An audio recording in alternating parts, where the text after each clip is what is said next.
Guy's gonna talk.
Nathan, if needed, this would probably be the place we can have it. Maybe like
gonna have you sit here instead. So we don't. Yeah. Go. Girls. All right. Go ahead. More.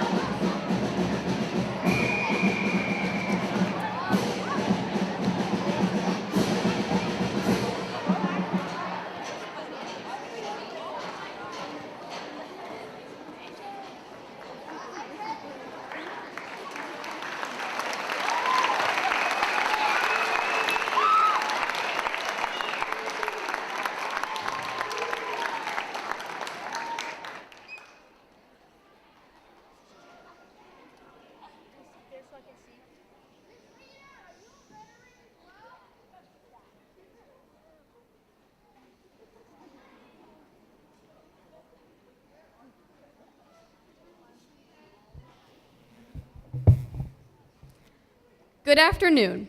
My name is Avery Kendrick, and I'm president of Student Council here at Churchville. I'm so glad that all of you could be here today, and I am truly honored to be speaking in front of you. First, I would like for us to give a round of applause to all of the veterans who took time out of their days to be here with us.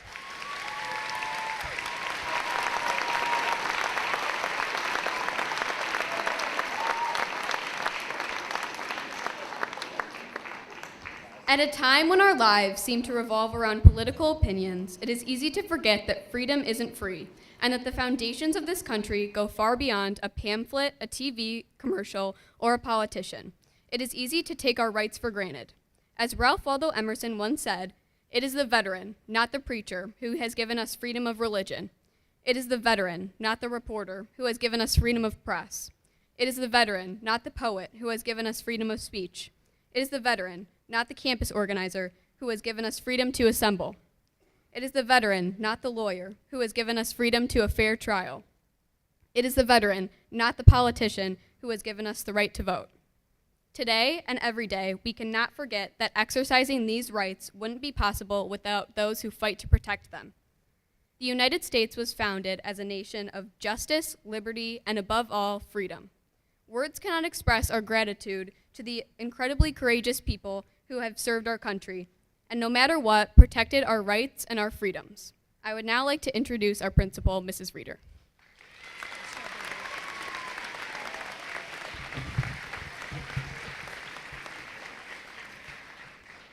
Good afternoon.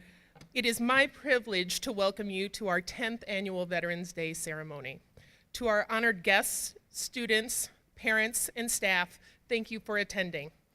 I am thrilled we are in school today because we have an opportunity and an obligation to teach our students the importance of honoring our veterans. We have a special program for you today, but before we begin, I would like to honor a special veteran for all of his hard work and dedication to creating this amazing event. Thank you, Mr. Ritchie.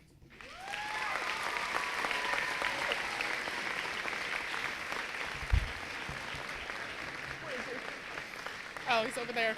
He's hiding. He's in the corner hiding. At this time, we will have a moment of silence to honor all who have served or are currently serving this great country.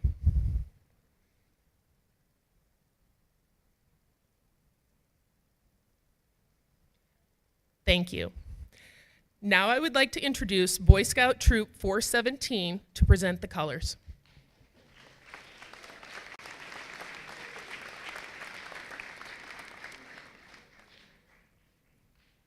Audience, please rise for the presentation of the colors.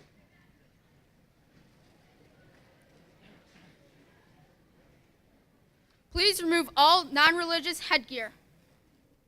Audience, attention. Color guard, attention.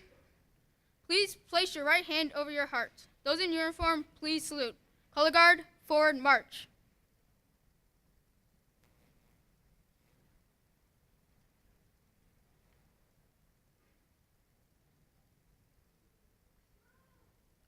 Color guard, halt. Color guard, prepare to post the colors. Color guard, post the colors. Will you please join me in the Pledge of Allegiance? I pledge allegiance to the flag of the United States of America and to the republic for which it stands, one nation, under God, indivisible, with liberty, and justice for all. 2.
Color guard, return to ranks. Color guard, about face. Color guard, forward march.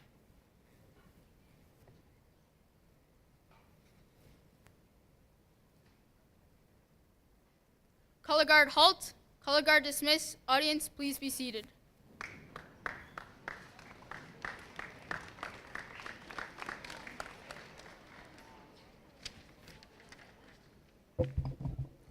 Good afternoon.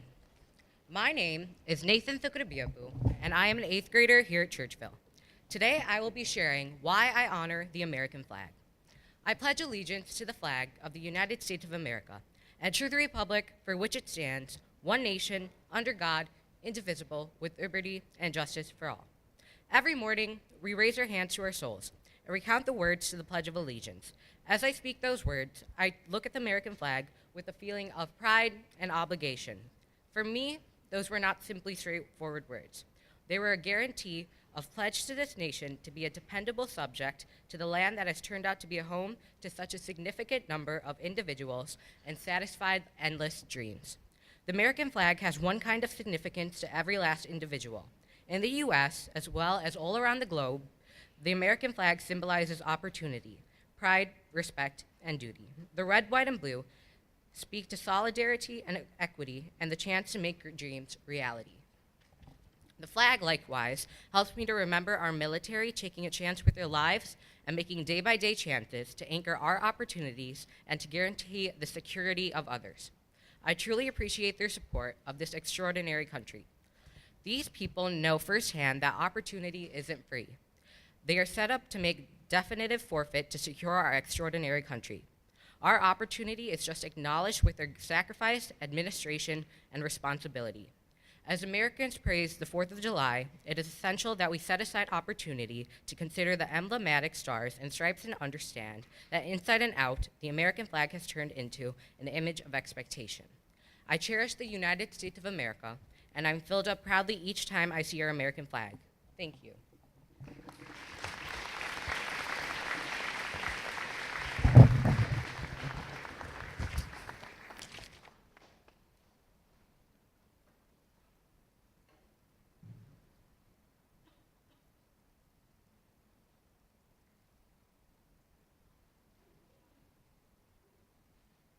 Hello, everyone. I'm Annabelle, and this is a story about my great-grandfather who was a veteran.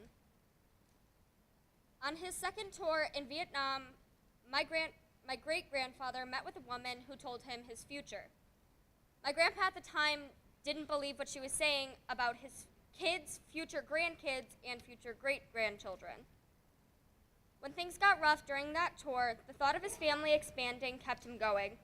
He wrote letters to each kid, to each grandkid, and to each great-grandkid, and mailed them to his wife back home. Within my letter, he introduced himself to me. He told me about hunting, foreign countries, and that he loved his family, me included. Lastly, he wrote that he loved fighting for his family. Although days were long and hard, if it guaranteed our safety, he loved it. My great-grandfather passed while serving, but his memory lives on through celebrations just like this, through all of his kids, grand and great-grand, and through the letters that give me hope, pride, and the same fighting spirit passed through generations. Thank you.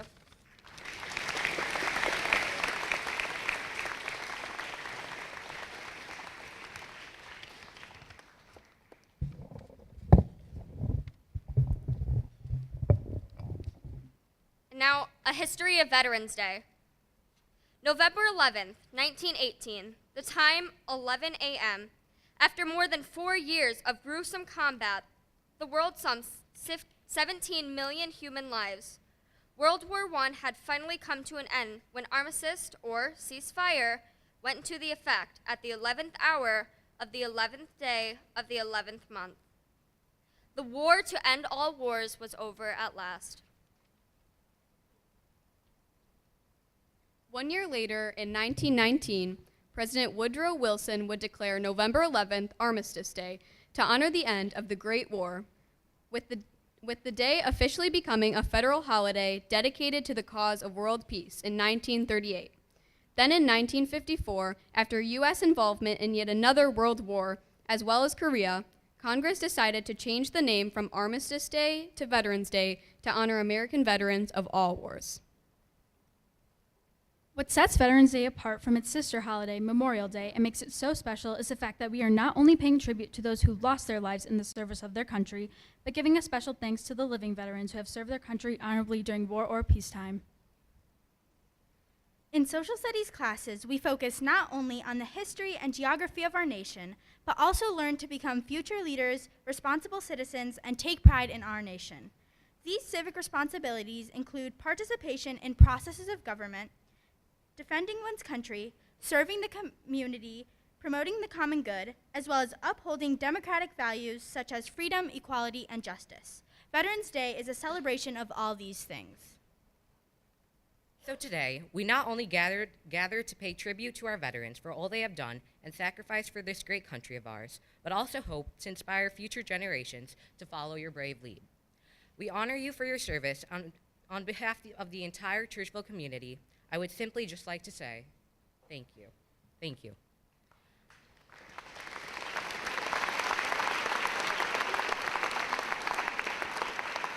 And now, Ms. Pagonis and the CMS Orchestra will perform the American Patrol.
At this time, we'd like to welcome a couple of our veterans that have provided images that they'd like to share some stories with you.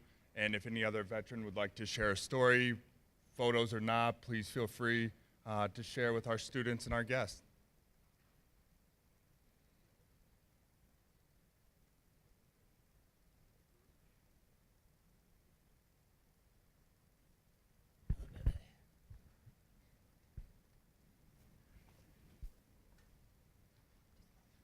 Thanks, Mr. Ritchie, for this chance to talk. I started off as Captain Cook. No, I started off as Cadet Cook, wasn't that? And then I became Captain Cook, and then I got out. So it was a lot nicer to be there as a captain, I'll tell you. My tale is about training. And the time that we were told we could, you see that picture right there of those airplanes? That's a T-38, and the T stands for trainer. There are 2 seats in it. You've probably seen pictures of the 2-seat training aircraft where the pilot sits in front and the cadet sits in the back. And I was the cadet. You go in there, they teach you how to wear the flying suit, how to put on the helmet, how to communicate with a comm system, and how to breathe with the breathing system. You climb a ladder, you get placed into the cockpit, the pilot goes in front, and they close the hatch, right? Sounds pretty good? I was really happy looking around my cockpit till I saw a little bit of smoke coming out. A little smoke coming out.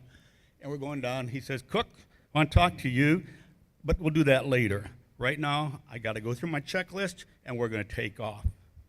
So don't speak to me till that little dial in front of you, called an altimeter, is at 1,000 feet. Got it? I said, yes, sir. And I'm waiting as we taxi down the runway, and he's calling in and giving his coordinates and all the good stuff he's talking about, and the smoke is increasing. And I look in front. He doesn't have any smoke. I have the smoke. And it's getting worse. And now we're out to the point, you know, from an airplane ride where the engines are up full, they're about to release the brake, and off you go. I said, sir, Cook, I told you, don't speak to me till we get in the air. Sir, the airplane's on fire. We have to stop. He said, don't worry about it. Smoke is pouring out. We're taking off. And then a piece of ice hits my little helmet. What was that? He says, now, I'm sorry to worry you. I forgot to turn down the cooling system in the back. Oh. So that was a happy start to my journey in the Air Force. Thank you very much.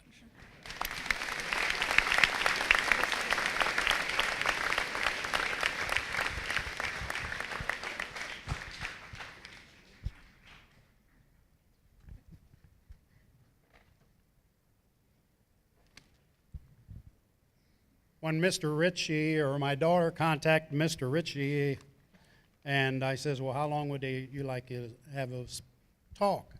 And I says 3 to 5 minutes, and he says, that sounded good.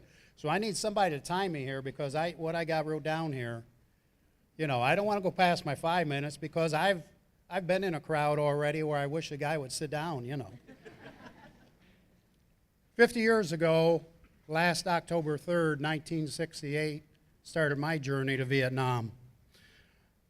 On the trip over, we flew to Anchorage, Alaska, and we sat there, waited and waited. Wasn't long. They says, we're going to put you up in a hotel tonight because we're having plane trouble. Flying Tigers, I imagine some of our vets back here might have known about the Flying Tigers airline that took all our troops over there. Anyways, next morning we got up, started out. About an hour out, we're flying.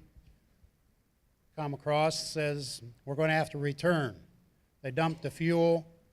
We returned back to Anchorage. And I don't know how long it was, but eventually we left Anchorage and headed to Yokota, Japan. We got to Yokota, Japan, and we're sitting in the hangar there. It's kind of a food area also, sitting there waiting and waiting. And then they come up and say, okay, announcement comes out and says, we're going to have to put you up in the barracks tonight. We're having problems with the airplane. The tail is about ready to fall off. So here we are, headed to Vietnam, and we're having all these problems, and makes you wonder, what in the world are we going to get into when we get over in Vietnam? So we eventually left the next morning, went to Yokota, Japan, and landed there. As you can see, oh, I thought there was a picture up here. That's a 105 howitzer that I was on over in Vietnam, and we shot cover for the 1st of the 7th Air Cav. and we shot harassment rounds at night, and that would be about 50 rounds a night, 2 guns in a section, six guns in our battery. And whenever the infantry went out, we were on call. If they needed help, we were supposed to shoot for them. Our gun shot about 7 miles, but normally only shot maybe 3 to 5 as an average. And we never knew what we was shooting at. You get the question asked about, yeah, did you ever kill anybody? Did you ever shoot anybody? The artillery, we had rifles, but the people that we might have wounded or killed, we didn't know about out there helping the infantry. I guess I got more to say, but I think I'll just wrap it up and let the next guy come up.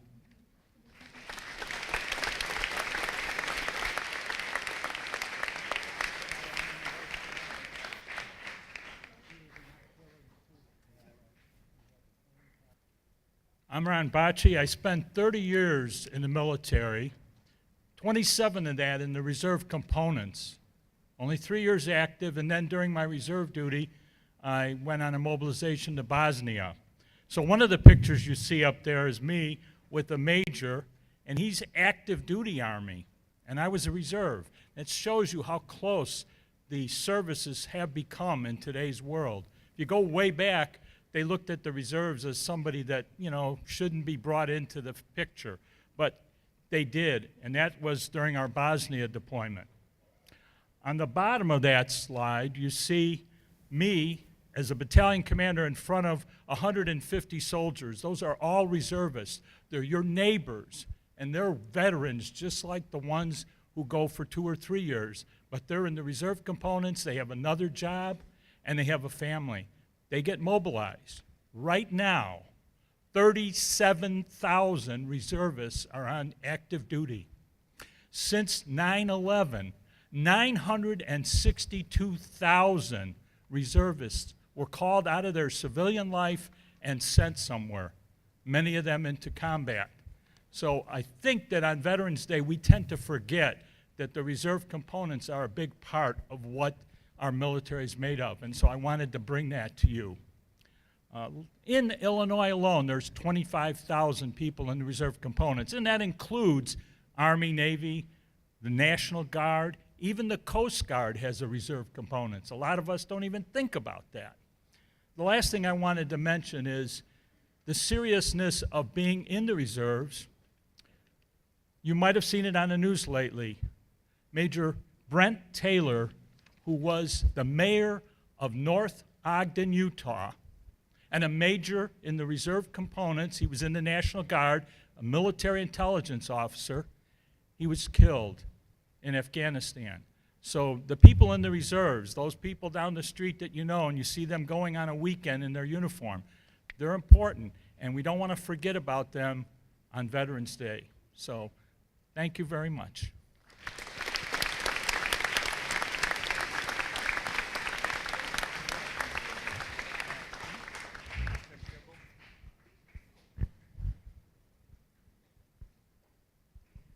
Hello, everybody.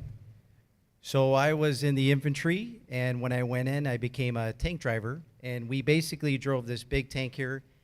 We transported about 8 infantry troops right into battle, and then we would drop the ramp, and they'd run on out.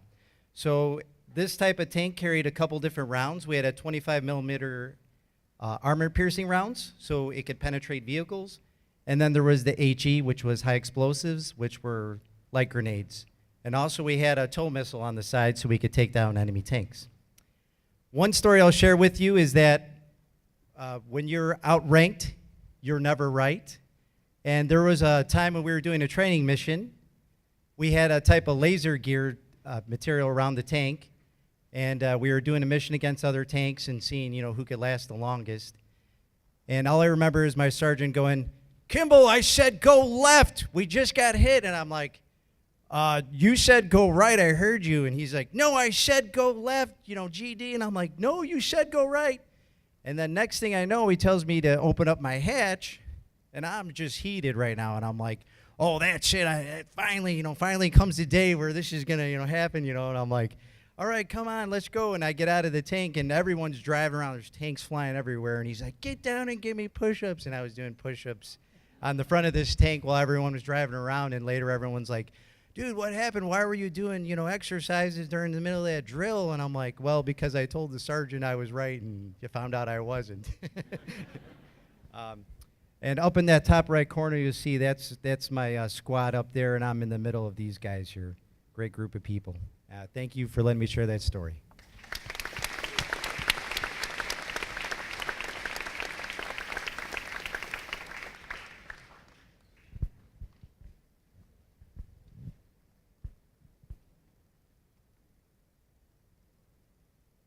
Hope I can get through this without fainting.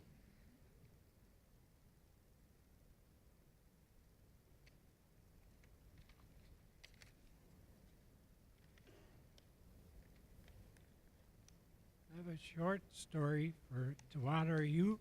Two young sisters always dreamed of coming to America.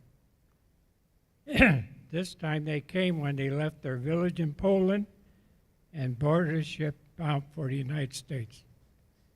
After a time, both sisters married two brothers who also came from Poland, and they raised large families. As the children were growing up, they were teaching their parents the English language, which success because it resulted in getting their citizenship papers to become Americans. That resulted in a big celebration. This time, move on. The children all grown up into adulthood, and they've cherished their parents for being role models, guiding them through the tough times in their lives. When World War II approached upon us, combined with these two mothers and fathers, we're very proud to have 10 sons serving in our country for the Armed Forces of America. God bless America.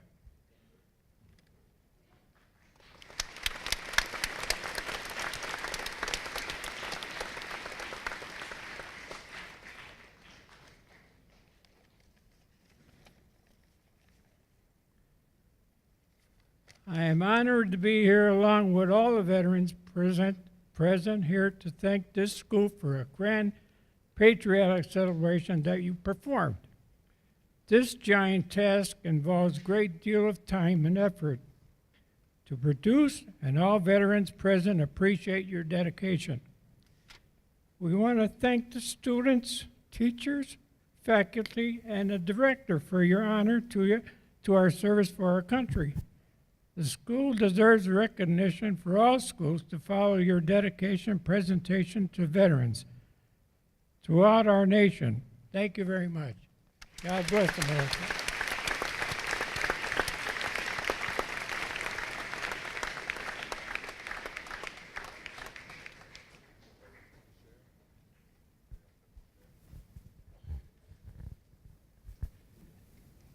At this time, I'd like to bring up Paige Grieve for her reading of her essay on why I honor the American flag.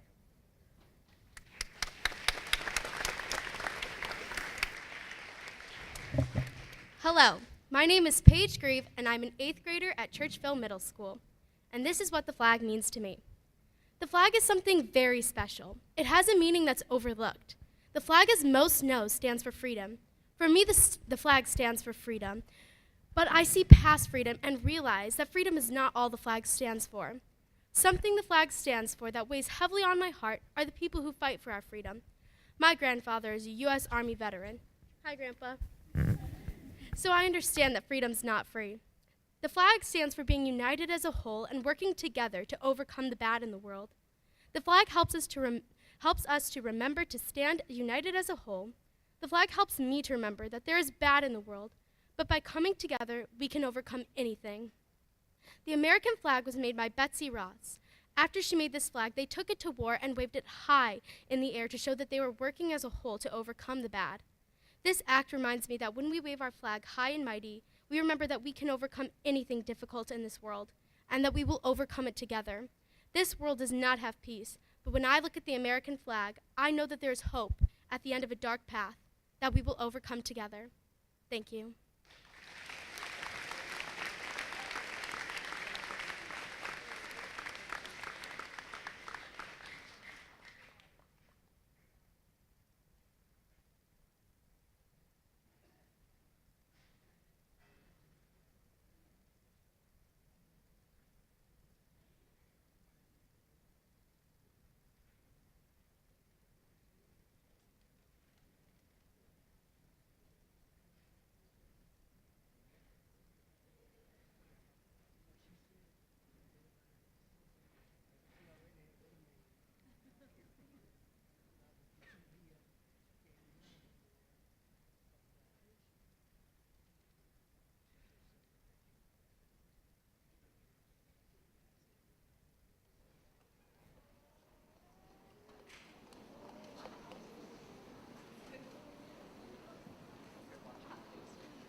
One of the special things we're able to do here at Churchville is offer our veterans a challenge coin with a unique logo of our school, as well as the insignia of the different branches of service.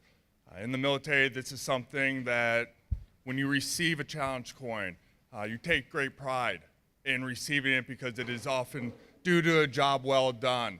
It's a way of showing that brotherhood between different units. It's a way of creating those relationships that you may not have another easier way to show that or take with you, but it's something that we can always keep and have as a momentum of people we've come across or those experiences that we've had while we've served. In a moment, the band is going to be playing Hero. Miss Reader is going to be announcing each of our veterans in their branch. They will stand up, and our student council will provide each of our veterans that are attending today with our unique challenge coin, which I'd like to acknowledge PTA for helping sponsor so that we could offer this once again to our veterans.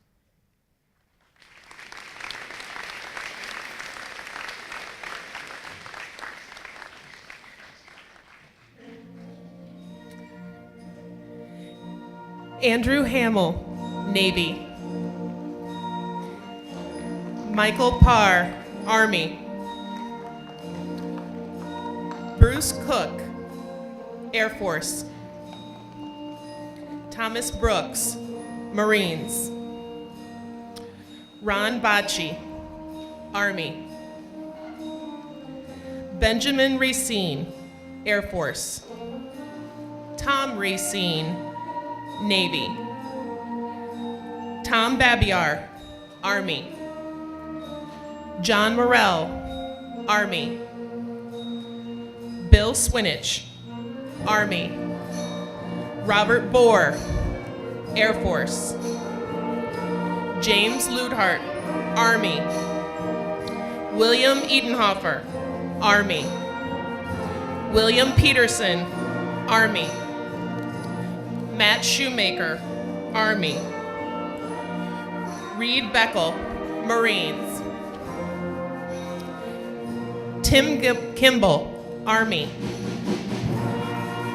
Rich Senderak, Air Force. Don Canfield, Army. Leonard Jackson, Air Force. Caroline Banks, Navy. William Zabreski, Army. Chester Wolodarski, Navy. Alvy Meadows, Navy. Richard Baum, Air Force. Jersom Carrera, Navy. George Amerio, Army.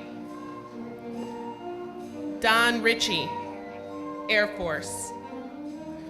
Ryan Johnson, Army. Russ Cafario, Army. Bob Prine, Marines. Dick Brundage, Army. Ronald Cluck, Army.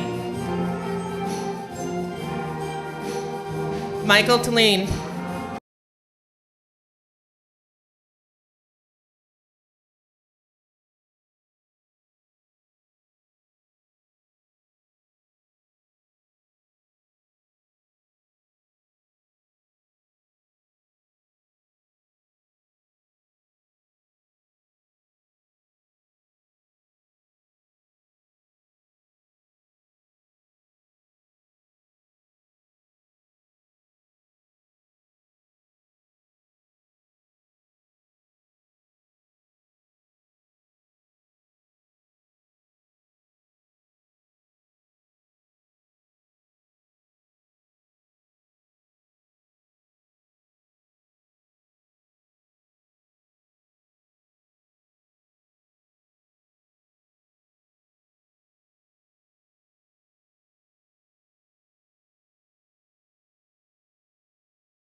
Good afternoon. Hi. Hi, my name is Michelle Martinez. It is an honor to talk to you. Why do I honor the American flag? I honor the American flag to thank all the people who have served for our country and to acknowledge how our country is free and full of bravery. We are allowed to have our own beliefs, like have the freedom to practice any religion, have education in ways people in other countries cannot afford to have. The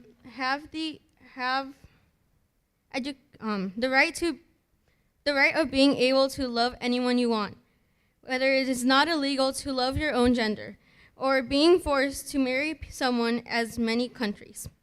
The flag's colors all symbolizes something different. Red, hardiness and valor. Our country endures some difficult tasks together. With our country's strength, we can overcome anything together. Our country has such bravery. White, life and safety. Whenever there's something happening, no matter what it is, there is always light at the end. In this country, we can feel safe in which others cannot feel in other countries. Blue, vigilance, perseverance, and justice. We have a careful watch for possible danger. We do not give up in this country. We try and try again until we accomplish what we want. We fight for equality. As a young girl, I really thank everyone who has fought with their lives in many countries just to protect us. When I think of people who have served in this country, I think about the fact that they left their families, the people they love the most, in order to protect us. They risked their lives just to keep everyone safe.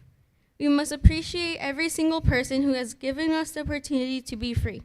Without anyone fighting for us, what would our lives be like? Would we have the same rights we have now? Without army, soldiers, and more, it would have a huge impact.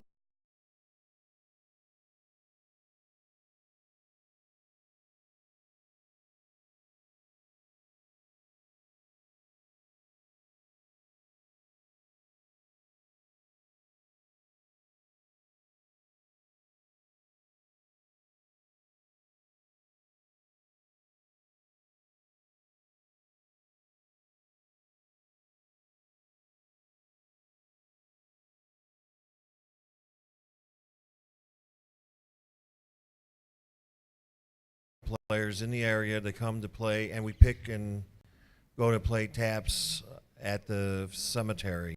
While the Army comes, Navy, Air Force, they'll fold the flag, we'll do the taps playing. We support them, and it's very good. Instead of having a ceremonial trumpet that most military have nowadays, it's live. So we do chirp or chip sometimes, but we do it from our hearts. Every year I come here and I do this. It's actually a poem written by John Mitchum for John Wayne to do on his album back in 1968. And it's about taps. It's the closest to the true history of taps and how it came to be. So here it is.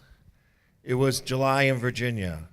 The scent of the dogwood and the laurel lay heavy on the land, while the burgeoning fruit of the peach and the apple marked the full sway of summer.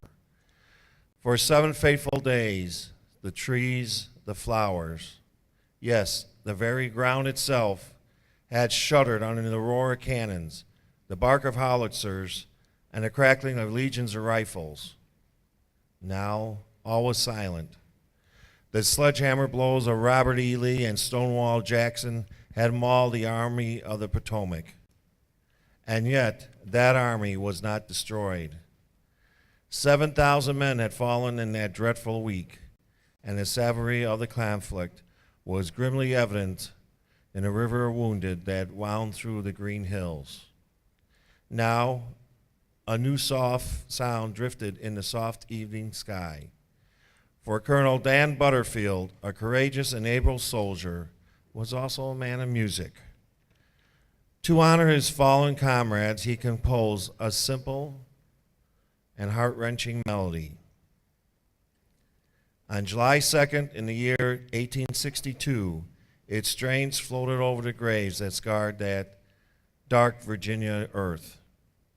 It has been more than 150 years since that sound was born, but these notes, and I believe there's 28 notes, it's either 24 or 28 notes, have never died away. Every night of the year throughout the world, fighting men of America, from the north and the south, the east and the west, close their eyes in sleep to its call. And in each of their hearts there glows a fierce surge of pride.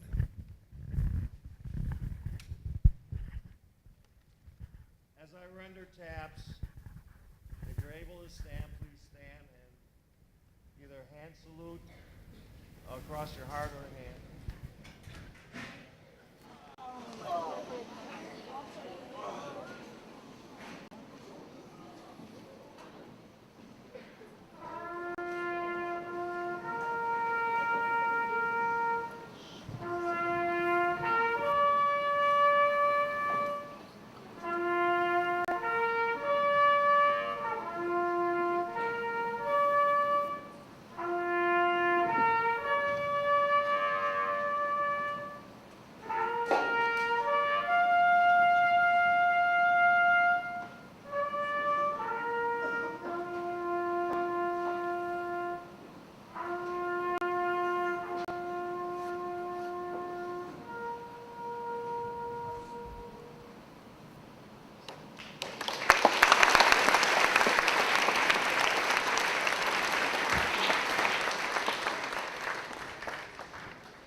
Thank you very much.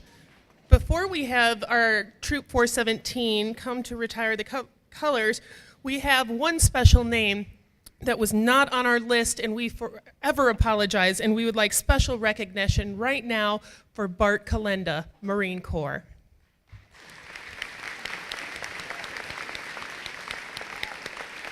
Thank you so much for being here.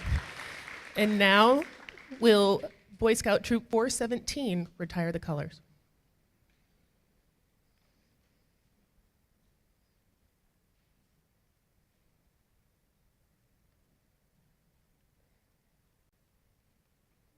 Please rise for the presentation of the colors. Please remove all non-religious headgear. Color guard attention. Color guard forward march. Please place your right hand over your heart.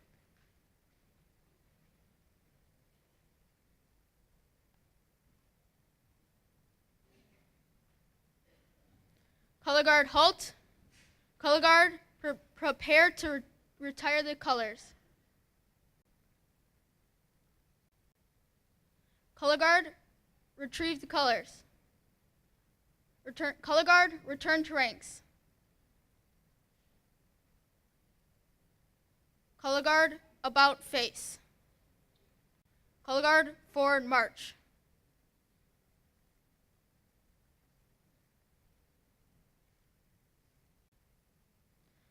Color guard halt.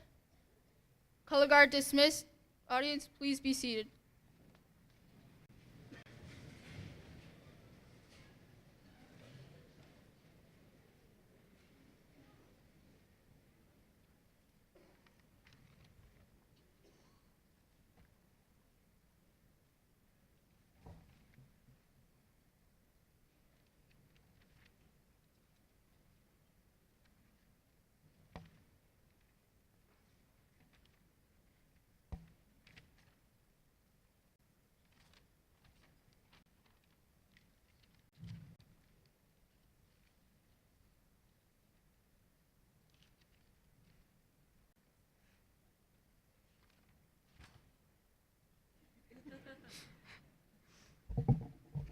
Hello again.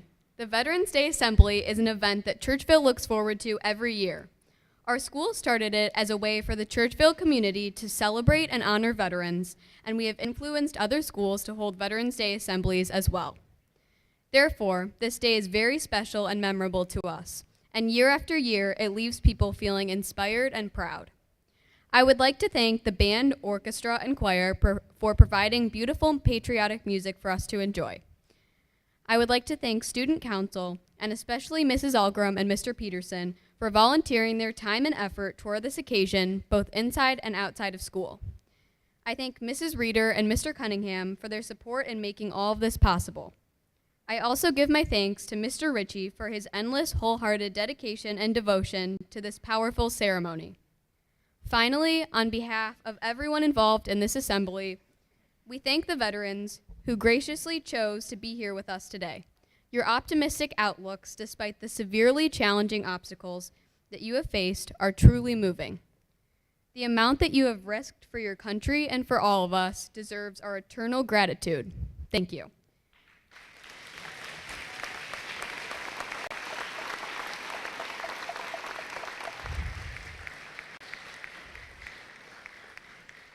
Our veterans can now be dismissed.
we will be going back to homeroom. Students will go to homeroom, both exits.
For coming. Thank you.